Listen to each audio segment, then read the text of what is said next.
post-game coverage of Game 1 of the OHL Championship Series. The Oshawa Generals 4-2 winners tonight, joined by Generals head coach Brad Malone, along with defenseman Andrew Gibson. And a warm welcome to those tuning in tonight live across the OHL's social media platforms. Coach, maybe we just start. Perseverance seemed to be a theme for your team tonight. Some opportunities in the early going that didn't go your way, but you guys certainly didn't quit. Yeah, certainly. I think it's been the story all year, is just continue to push, continue to believe. Good team on the other side, really good goaltenders. So just tried to stay consistent, not get frustrated, and just looking for a full 60 minutes and trying to get that result.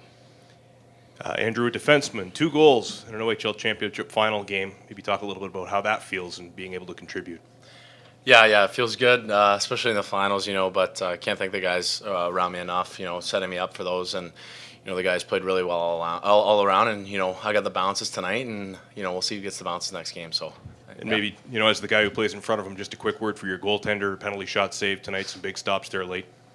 Yeah, Ozzy was huge, a couple breakaways in the penalty shot, like you said. But, he played unreal for us, and, I think he's the reason why we kept going and we were in that game still and why we won.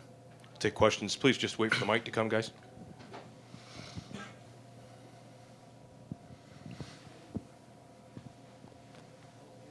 Brad, that team was, how many NHL picks they have on their team and how hyped they were, and they were 12-0. What does it mean to beat them? It means we won game 1 of the series. All year it's been about us. Obviously, ton of talent, ton of bright futures over there on the other side. But message all year is just to continue to focus on ourselves. And we had a good week to get prepared. And obviously, like Gibby said, we were fortunate tonight. We got some bounces. We got some big saves. Okay, Andrew, you've played here a lot, and it's not many times you get 9 power plays against the Knights. But how did the power play evolve? We know you had a good one, but how did it evolve tonight from the early misses to cashing in later on? Yeah, obviously we didn't capitalize in the first couple, but I think it brought the momentum to our team, and I think we built off of it. And like you said, later in the game we started capitalizing on those plays. We started taking advantage of those. So it's huge to have those power plays, and we got a lot of skill on our power play, so it's looking good. Coach, you talk about you've been able to win the first game on the road the last 2 series. Just how big is that, for a team that doesn't have home ice advantage in the series to win one of the games on the road quickly? Yeah, it's just been our focus. Obviously, worried about game 1, worried about the preparation, the details, the focus. To be honest, all year we had a hard time on the road. It's been one of the things that kind of caught us off guard a lot. We'd show up, have a bad start, or give something away late. It's been a point of emphasis. We started, trying to tweak certain things in terms of routine, just to try and find the right groove. And since playoffs, certainly I think we found that. Andrew, like was mentioned earlier, when you were playing with the Sioux, you played against London a lot.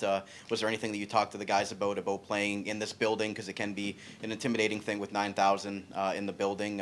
Was there anything that you kind of showed the guys and your experience of playing here and against this team? How do you think that helped you tonight? Yeah, I think just having confidence. Any team can be beat on any given day, and last year in the Sioux we lucked out. We won 3 out of our 4 games against them. So I had a lot of confidence coming into tonight, and I kind of shared that with the guys. And we were just on our game. We weren't worried about them. We were worried about ourselves. So yeah. Brad, you weren't here last year, but I'm sure you looked at the numbers of the scores last year. How about Jacob Oster? Would he rebounding from that and coming back in game 1? What do you think about that? Yeah, It's been a conversation about Ozzy all year. There was an opportunity, probably 8 or 9 games left in the season. He was trying to go for the all-time regular season wins in Oshawa Generals history. We had some pretty hard conversations in the back room about running him through to give him a full opportunity to get to that.